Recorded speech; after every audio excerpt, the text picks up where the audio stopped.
دولت اور بیماری کا بہت ہی دلچسپ اور نصیحت آموز مکالمہ۔ پیارے سامعین، بیماری نے دولت سے کہا کہ تو کتنی خوش نصیب ہے کہ تجھے حاصل کرنے کے لیے، تجھے پانے کے لیے ہر انسان کوشش کرتا ہے اور مارا پھرتا ہے اور پیچھے بھاگتا ہے، لیکن میں کتنی بد نصیب ہوں کہ مجھ سے ہر شخص دور بھاگتا ہے۔ تو دولت نے کہا، اے بیماری، تو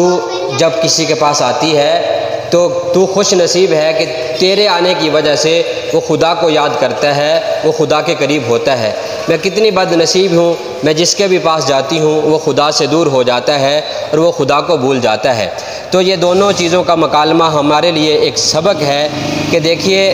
کہ دولت جب آئے اس وقت بھی ہم اللہ